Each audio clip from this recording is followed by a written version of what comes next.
인사해 보겠습니다. 할렐루야. 할렐루야. 들어가시면서도 아멘 소리 하실 줄은 몰랐는데. 다시 한번 인사해 보겠습니다. 할렐루야. 네, 거룩한 주일, 제법 선선해진 날씨에서 또 믿음의 자리를 온전히 지켜나갈 수 있도록 하나님의 은혜와 평강이 가득하기를 주님의 이름으로 축원합니다. 자, 오늘 우리가 본 말씀은 지난 시간에 이어서 이제 홍해를 건너는 이스라엘의 모습을 담고 있습니다.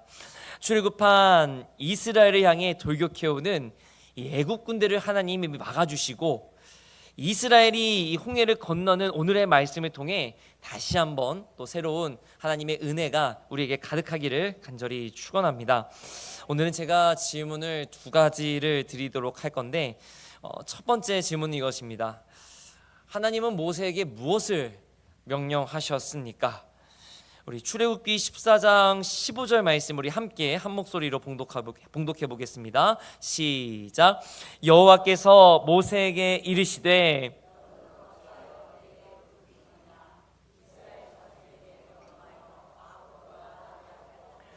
자, 하나님이 지금 애굽 군대를 보고 두려움에 떠는 이스라엘 그리고 모세를 향해 앞으로 나아가라, 즉 이 홍해를 건너게 하라라고 지금 명령하고 계셨습니다.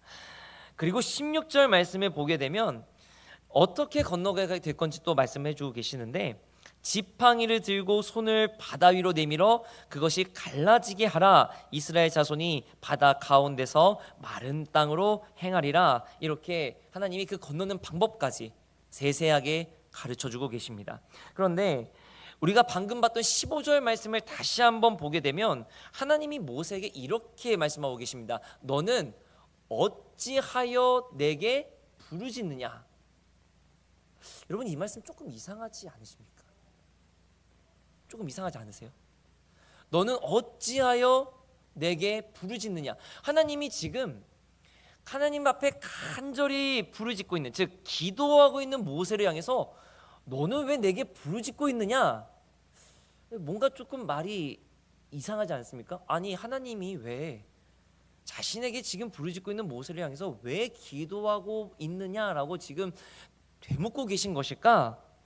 이렇게 책망하고 계실까? 이렇게 생각할 수 있지만, 여러분, 지금 모세가 하나님께 부르짖는 행위가 혹시 잘못된 행위입니까? 감사합니다. 잘못된 행위가 아닙니다.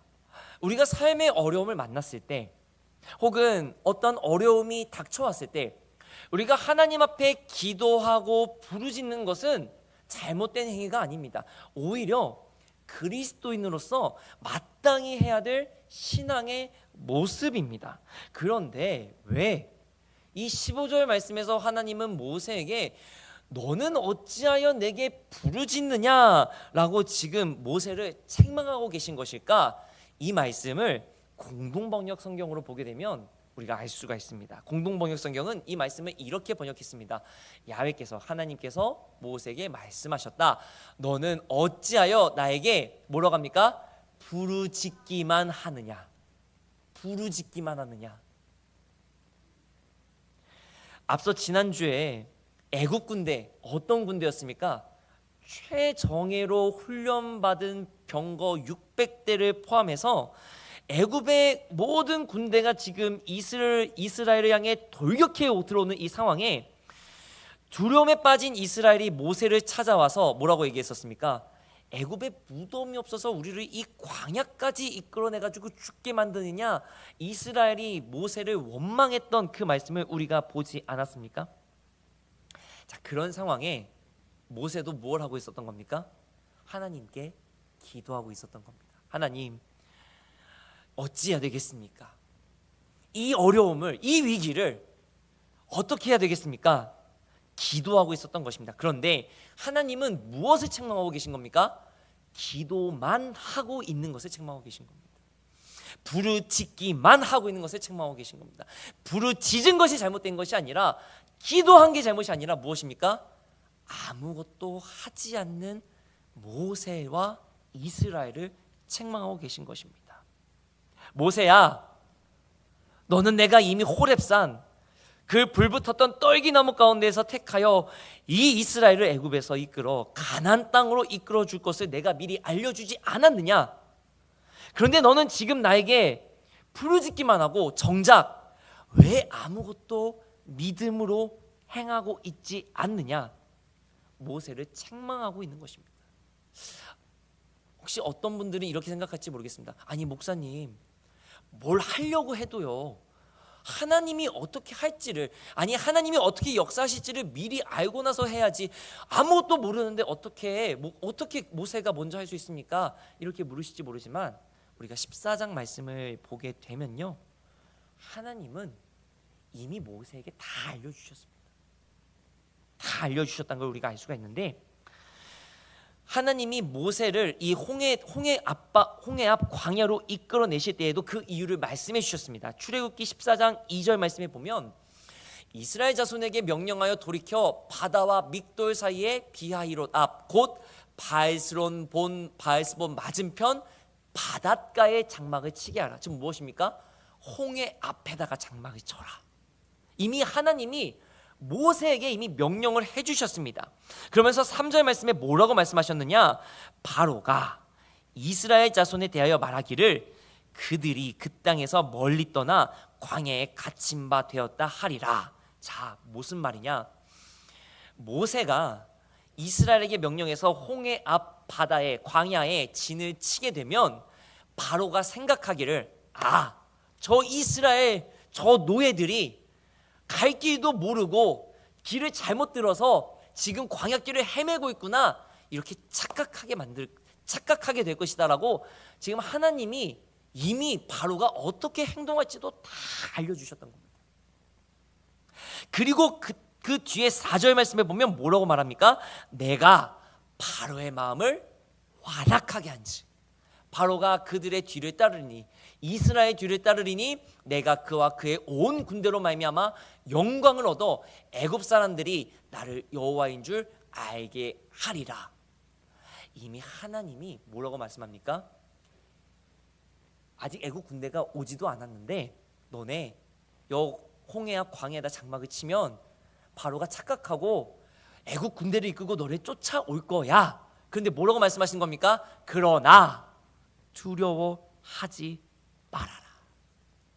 내가 애굽 군대, 그 애굽 군대를 오히려 하나님의 영광이 무엇인지를 알게끔 만들어 주겠다.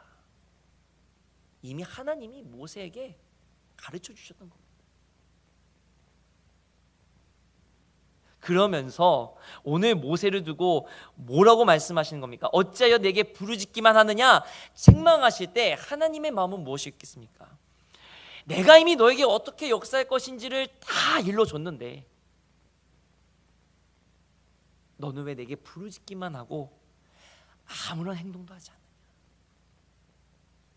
당장 나가서 이스라엘에게 진을 옮겨 전진할 준비를 하라 명령해라. 모세, 너가 홍해 위에 손을 내미면 내가 홍해 물을 가릴 것이다. 할렐루야. 소중한 교인교회 성도님 여러분, 하나님이 모세에게 명령하신 것은 무엇입니까? 믿음으로 기도하고 구체적으로 실천하라라는 것입니다. 무엇을 말입니까? 믿음으로 기도했다면 그 믿음을 가지고 어려움을 정면 돌파하라는 것입니다.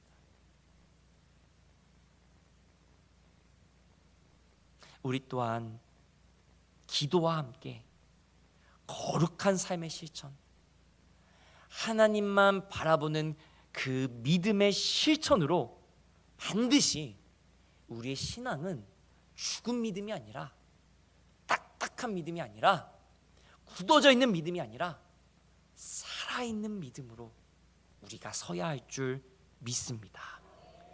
야고보서에서도 어떻게 얘기합니까? 2장 14절 말씀에 내 형제들아, 만일 사람이 믿음이 있노라 하고 행함이 없으면 무슨 유익이 있으리요? 그 믿음이 있다고 말하면서 아무것도 행하지 않는 그 믿음이 능히 자기를 구원하겠느냐?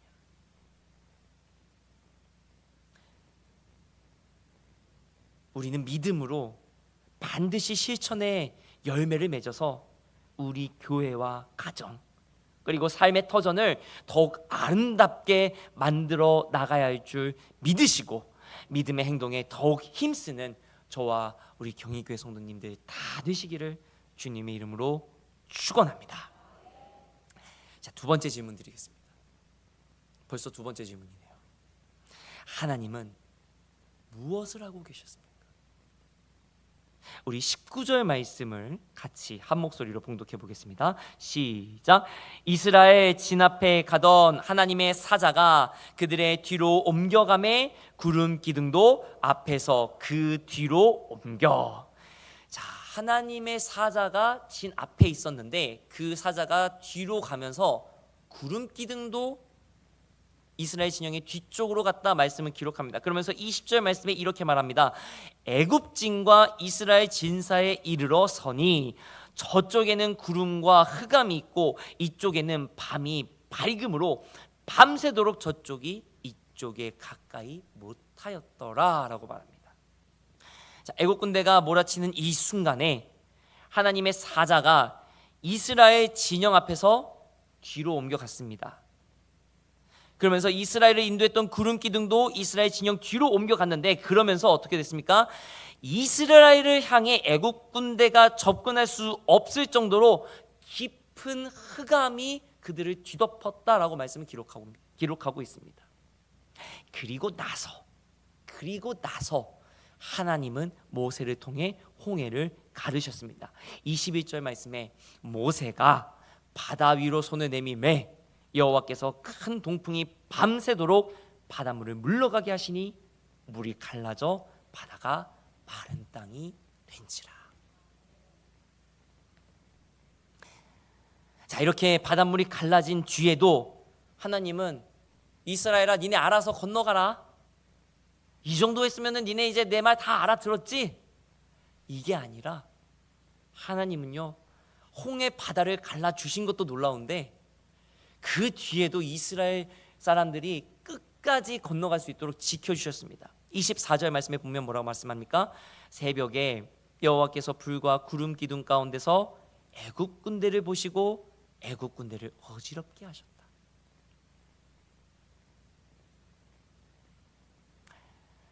자, 이 놀라운 하나님의 역사 가운데 우리가 한번 생각해 볼 것이 있습니다. 첫 번째는 밤새도록이라는 표현입니다.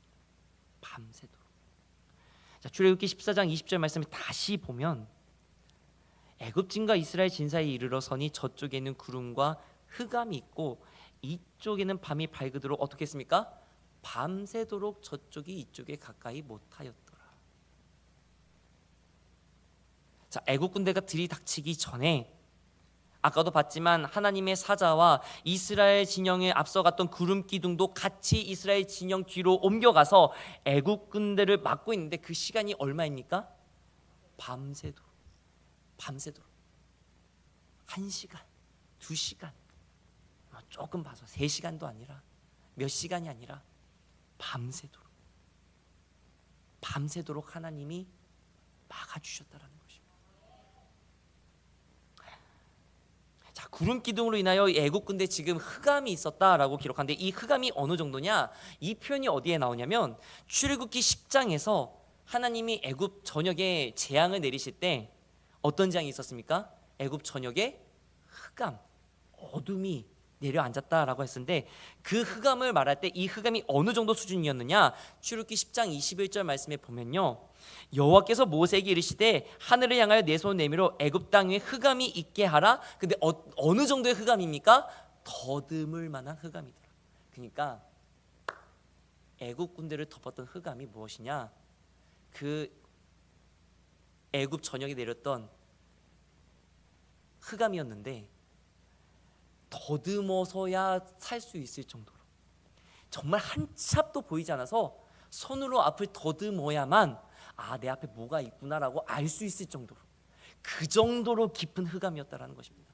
그러니까 애굽 군대가, 여러분 애굽 군대라고 그냥 무기만 들고 왔겠습니까? 밤에 지금 들어오는데 횃불이라도 찾아 들고 오지 않았겠습니까? 그런데 하나님은 어떻게 하신 겁니까? 그 애굽 군대가 한 치 앞도 보이지 않게 만들어 주셨다는 것입니다. 손으로 더듬어야 겨우 앞에 뭐가 있다 할 정도로 그렇게 깊은 흑암이 애국 군대를 지금 막고 있으니까 이들이 지금 전진을 못하고 있는 겁니다. 그런데 그런 흑암을 얼마만큼 내려주신 겁니까? 밤새도록. 여러분, 사람이 할 수 있는 일입니까? 사람이 할 수 있나요? 사람이 어떻게 약을 썼나요? 아닙니다. 오늘 말씀이 분명하게 얘기합니다. 하나님이 역사하셨다. 또 하나님은 밤새도록 애국 군대만 막아주신 것이 아니라 어떻게 하셨습니까? 홍해물도 갈라주셨습니다. 14장 21절 말씀에 보면 모세가 바다 위로 손을 내밀매 여호와께서 큰 동풍이 언제까지 불었습니까? 밤새도록 바닷물을 물러가게 했다. 우리가 보통 영화나 만화를 보면 어떻습니까? 모세가 딱 지팡이로 팍 내리치니까 그냥 바로 쫙 하고 홍해물이 갈라지는 걸 우리가 보통 생각하지만 오늘 말씀은 어떻게 얘기합니까? 아니다. 밤새도록 큰 바람이 불어와서 홍해물을 갈라주셨다. 그래서 어떤 분이 이렇게 생각할지 모르겠습니다. 에이, 목사님, 하나님이 순식간에 갈라주신 것도 아니고 밤새도록 바람을 불러서 바닷물 갈리신 거 왜 못해요? 여러분, 그것도 대단한 일 아닙니까?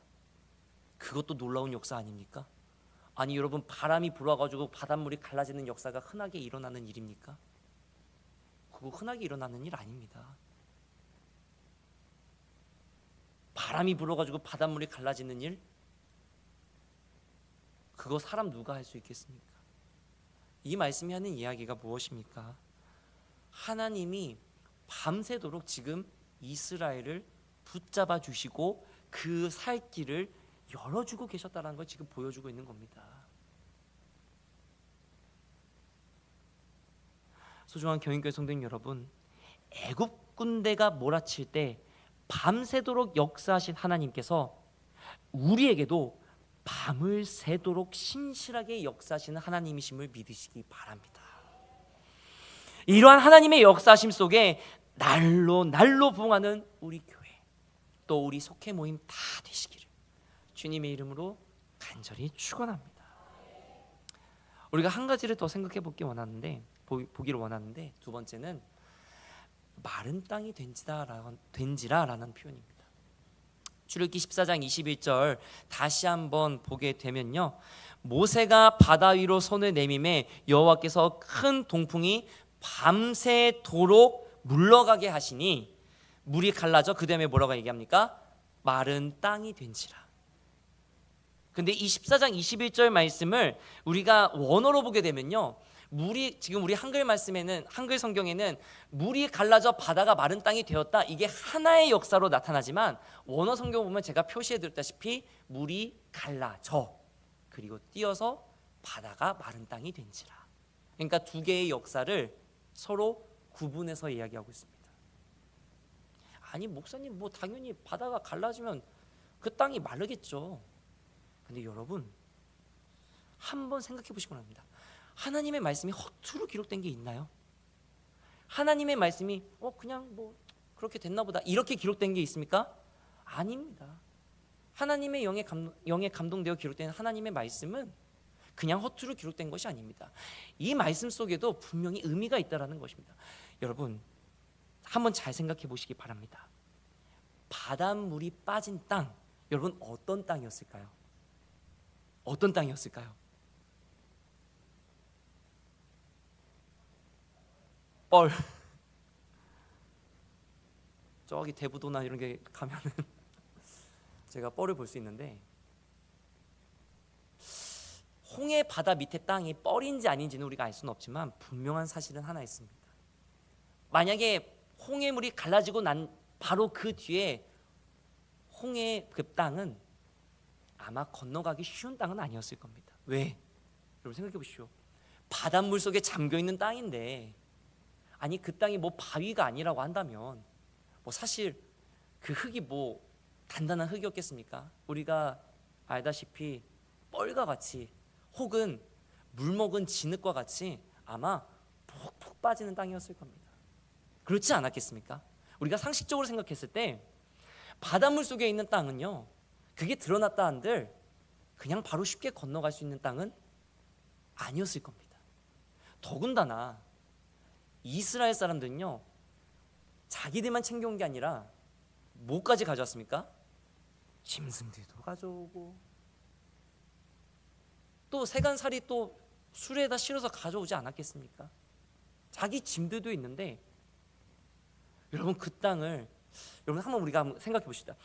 뻘 위로 소를 끌고 간다고 생각해 보십시오. 어떨까요? 아마 소도 지치고 나도 지치고 힘들 겁니다. 근데 그런 길을 이스라엘이 그냥 건너갔다고 생각해 보십시오. 아마 명절날 고속도로가 막히는 것보다도 더 심하게 막히는 땅이었을 겁니다. 아무리 넓어도 여러분, 이스라엘이 장정만 60만이고 추산 200만이 넘는 사람들입니다. 거기에 가축들도 있습니다. 그 사람들이 그 행렬이 홍해를 건너간다라고 했을 때, 그것도 뻘과 같이 푹푹 빠지는 바닷길을 건너간다고 했을 때 얼마나 막혔겠습니까? 그런데 오늘 말씀은 무엇을 얘기합니까? 하나님이 홍해만 갈라주신 것이 아니라 앞이 보이지 않는 그 홍해 바다를 갈라주시기까지만 한 것이 아니라 그 땅을 건너가기 편하게, 건너갈 수 있게 그 땅을 말려주시고 단단하게 만들어주셨다라는 것입니다. 할렐루야. 말씀은 그냥 기록된 게 아닙니다. 밤새도록 바람을 불어서 홍해를 갈라주신 것도 놀라운 역사인데, 하나님은요 그 땅을 단단하게 말려주시기까지 하셔서 이스라엘이 건너는데 어려움이 없게 해주셨다는 것입니다. 하나님 바람이 불면 당연히 땅은 마르겠죠. 여러분 우리나라 한번 생각해 봅시다. 우리나라 뻘밭도요 드러나면요 뭐 몇 시간이고 이렇게 드러나지 않습니까? 그렇다고 뻘이 마르나요? 뻘은 안 마릅니다. 오늘 이 말씀은 무엇을 말합니까? 하나님이 홍해 바다도 갈라주시고 뒤쫓아온 애국 군대도 막아주시고 그 홍해를 건너갈 수 있는 길까지, 고속도로까지 내주신 하나님이시다라는 것을 지금 말씀을 통해 보여주고 있는 것입니다. 하나님은 그토록 세심하게 이스라엘을 돌보시고 역사하시는 분이시다라는 것을 오늘 말씀은 이야기하고 있는 것입니다. 이 외에도 오늘 우리가 말씀으로 읽지는 않았지만 하나님은 애국 군대가 제대로 싸울 수 없도록 어떻게 하셨습니까? 병거를 몰고 오는데 힘들도록 병거 바퀴를 벗겨주셨다. 말씀은 이렇게 이야기합니다. 또 이스라엘을 쫓아오는 애국 군대를 결정적으로 홍해의 물로, 그 바닷물로 엎어버리셨다. 말씀은 기록합니다. 이스라엘의 생각을 뛰어넘어서 도저히 대적할 수 없는 애국 군대였음에도 불구하고 하나님의 역사심, 정확하게는 사람의 생각을 뛰어넘어 신실하게 섬세하게 역사하시는 하나님께서 직접 싸워주심으로 말미암아 이스라엘은 홍해를 건너 약속의 땅 가나안으로 향하는 여정을 이어갈 수 있었다. 오늘 말씀은 기록하고 있는 것입니다. 위기에 빠진 이스라엘을 위해 하나님은 친히 밤새도록 홍해물을 갈라주시고 애국 군대를 막아주시고 심지어 그 땅이 건너가기 편하도록 단단하게 말려주시기까지 하셨습니다. 이스라엘은 도저히 생각할 수 없었던, 상상도 할 수 없었던 방법으로 하나님은 당신의 약속을 지키셨습니다. 소중한 교인교회 성도님 여러분, 이스라엘을 위해 섬세하게 역사하신 하나님께서 지금 우리를 위해서도 역사하시는 하나님이신 줄 믿으시기 바랍니다. 때로는 삶의 고난과 어려움이 닥쳐온다 할지라도 우리의 생각을 뛰어넘어 하나님은 반드시 역사하시는 하나님이신 줄 믿으시기 바랍니다. 특별히 우리 속회 모임과 또 속회를 이끄는 우리 속장님들께도 하나님의 역사심을 통해 언제나 은혜가 충만할 줄 믿습니다. 그리하여 주님의 은혜와 기쁨, 평강이 가득한 우리 교회, 우리 속회 모임 다 되시기를 주님의 이름으로 간절히 축원합니다. 기도하겠습니다.